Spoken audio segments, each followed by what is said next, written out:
Hello everyone, again मैं आ गई हूँ एक नई वीडियो के साथ। और आज है छठ।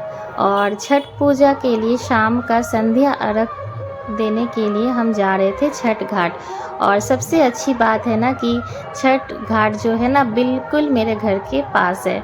देख सकते हो, इस साइड मेरा घर है और उस साइड अपोजिट साइड ही छठ घाट है। तो बिल्कुल पास में है छठ घाट, इसलिए सबसे अच्छा लगता है मुझे।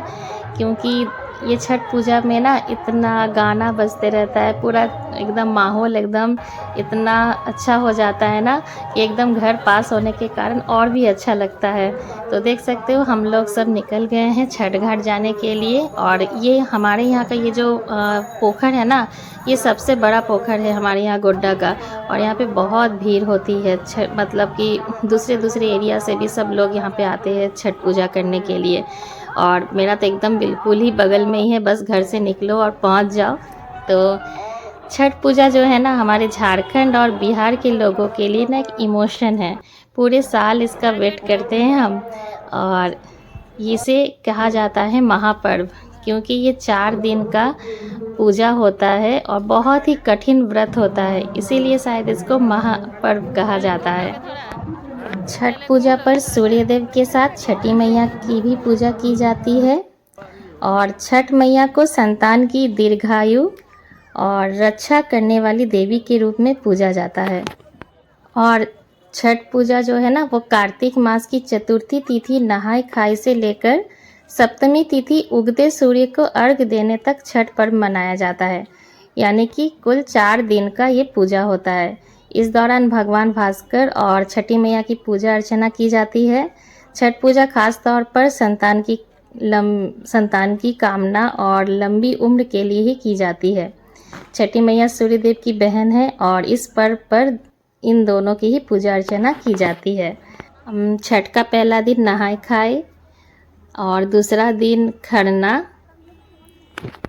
और तीसरा दिन आज है संध्या अर्घ देने जा रहे थे हम लोग सब।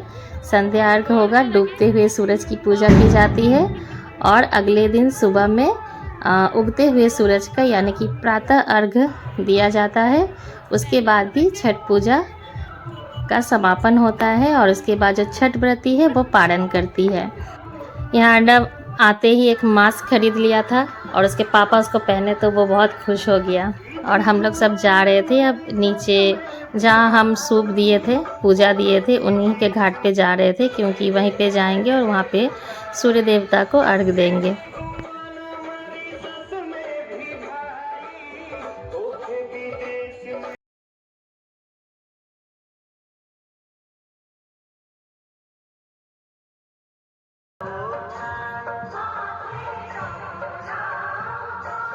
यहाँ पे घाट पे देखिए सब जिनके जिनके घर में पूजा हुई थी वो अपनी तैयारी कर रहे थे, यहाँ पे सूप सजा रहे थे। और मैं भी एक सूप चढ़ाती हूँ अर्नब के नाम से हर साल, तो इनके यहाँ दी थी इस बार पूजा, तो इसीलिए मैं इनके घाट पे ही आई थी। तो यहाँ पे तैयारी चल रही थी पूजा की, क्योंकि अब संध्या अर्घ का समय हो रहा था। जो छठ व्रती है वो अब पूजा करेगी, उसके बाद अर्घ देंगे हम सब। और यहाँ पे देखिए हस्बैंड जी यहाँ पे अर्घ देने लगे।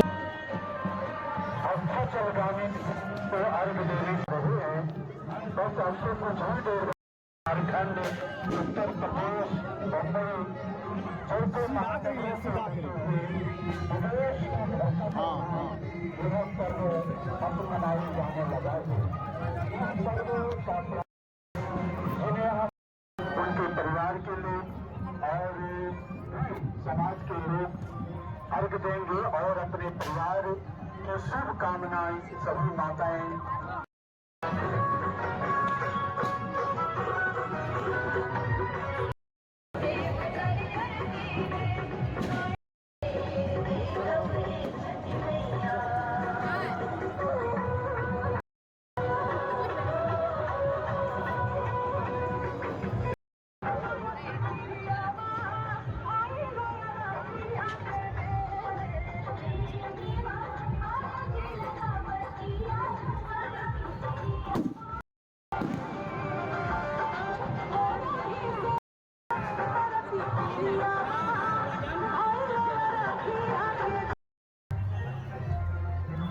तब जिनके जिनके यहाँ पूजा कंप्लीट हो गई वो अपना अपना सूप यहाँ पे बांध लिए और घर की ओर जा रहे हैं, क्योंकि फिर मॉर्निंग में सुबह में 4-4:30 बजे तक यहाँ पे आ जाना है प्रातः अर्घ देने के लिए सुबह।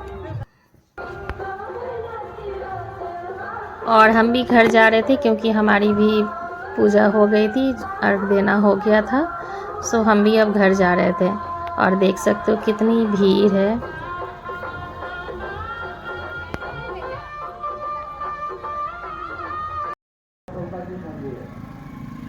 बिना सहयोग से ये सारी व्यवस्था हम नहीं कर पाएंगे। और ये है सेकेंड दिन का वीडियो क्लिप, जब मॉर्निंग में सुबह में 4:30 बजे हम लोग जा रहे थे छठ घाट। और मॉर्निंग में ना ये छठ घाट और भी खूबसूरत लगता है क्योंकि अंधेरा रहता है और ये पूरा लाइटिंग जो है इससे और भी खूबसूरत लगने लगता है। तो सुबह में हम जा रहे थे वापस वहीं पे जहाँ पे शाम को गए थे, जिनके घाट पे, वहीं पे हम जा रहे थे फिर से। और ये कितना अच्छा लग रहा था ना, पूरा घाट एकदम सजा हुआ था, लाइटिंग था इतना, तो बहुत प्यारा लगता है सुबह के टाइम में और भी। और इस साल पता नहीं अभी तक ठंड बिल्कुल भी नहीं पड़ी है। हर साल ना छठ के दिन सुबह में मॉर्निंग में जब जाते हैं तो एक शॉल ओढ़ना पड़ता है, हल्का ठंडा लगता है, शॉल ओढ़ के ही जाते हैं। बट इस साल तो बिल्कुल भी ठंड ही नहीं पड़ी अभी तक, फ़ैन चल रहा है। आप लोग के इधर कैसा है वेदर? हमारे यहाँ तो अभी तक ठंड नहीं है, पता नहीं इस बार ठंड कब आएगी, क्योंकि हर साल ना अभी तक हल्का ठंडा लगने लगता है, बट इस बार कुछ नहीं, अभी भी गर्मी लग रही है। तो ये है हमारे यहाँ का छठ घाट। आप लोग को वीडियो कैसा लगा कमेंट करके ज़रूर बताइएगा। और आप लोग के एरिया में कहाँ कहाँ पे छठ पूजा होती है बताइएगा ज़रूर मुझे कमेंट करके। आप लोग कमेंट करते हो तो मुझे अच्छा लगता है, सो कमेंट करना और लाइक करना मत भूलिएगा। और कमेंट में जय छठी मैया भी लिखना नहीं भूलिएगा। तो अभी हम यहाँ पे खड़े थे और वेट कर रहे थे फिर से अर्घ देने के लिए। और इसी के साथ साथ ना छठ पूजा के साथ साथ ही इस साल का शायद सारा पर्व त्यौहार जो है वो ख़त्म हो जाता है, इसलिए एक उदासी भी रहती है कि अब सारा पूजा वगैरह ख़त्म हो गया, क्योंकि नवरात्रि से स्टार्ट होती है तो लगातार अभी चलते रहता है, एक के बाद एक। नवरात्रि से शुरू होता है दुर्गा पूजा से, उसके बाद फिर दीपावली रहता है, फिर हम भाई दूज रहता है, ये सब लगातार पर्व त्यौहार लगे चलते रहता है। उसके पहले तीज, जितिया, ये सब तो है ही।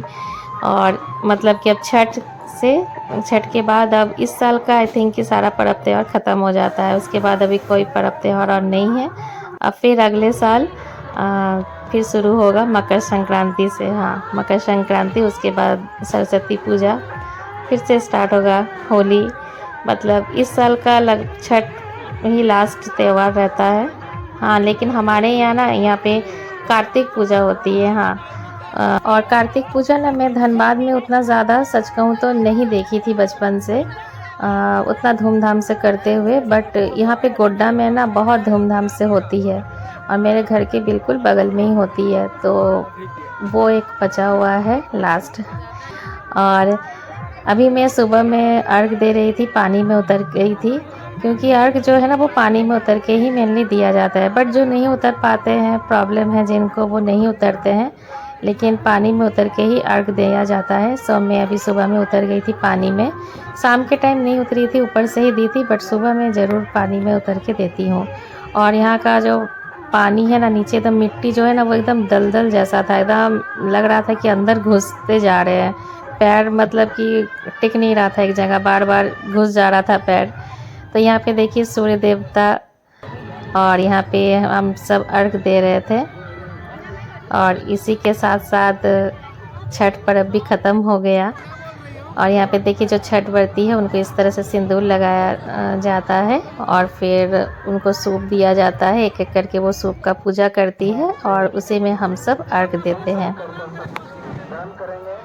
और उसके बाद फिर हम ऊपर आ गए, सारा पूजा वगैरह यहाँ पे हो गया, सारा सूप का पूजा हो गया। फिर जो छठ व्रती है वो जो कपड़ा वो खोलती है ना, तो उसको भी मतलब कि लगाया जाता है वो बहुत शुभ माना जाता है। और यहाँ पे सबसे खूबसूरत अनमोल मोमेंट ये है जब सिंदूर लगाते हैं। ये नाक से छठ का सिंदूर जो छठ व्रती है वो जो लगाती है वो सबसे अनमोल पल होता है। इतना अच्छा लगता है कि क्या कहिए। नाक से जो ये सिंदूर लगता है ना, ये बहुत क्या बोले, बहुत इमोशनल पल होता है, बहुत ही खूबसूरत पल होता है। तो यहाँ पे वो मुझे सिंदूर लगा दी, उसके बाद मैं उनको प्रणाम कर ली। और उसके बाद ये लास्ट ठेकुआ, ये तो क्या कहे, इसके लिए ना पूरा साल वेट करते इस ठेकुआ के लिए। ये छठ का ठेकुआ यहाँ पे घाट पे वो जो छठ व्रती है वो पहले सबको बांटती है। उसके बाद जब हम सूप दिए थे तो वो सूप तो बाद में फिर वो लोग भेज ही देती है घर में। और इस ठेकुआ का ना वेट करते हैं पूरे साल खाने के लिए। इतना अच्छा लगता है, इतना टेस्टी लगता है। जो इस ठेकुआ को खाते हैं, छठ का ठेकुआ, छठ का प्रसाद, वो जानते हैं। और यहाँ पे सूर्य मंदिर है जहाँ हम प्रणाम करने आ गए थे और अगरबत्ती दिखाने आ गए थे। और उसके बाद हम चले जाएंगे घर। तो आज का वीडियो यही एंड करती हूँ। जय छठी मैया, बाय बाय।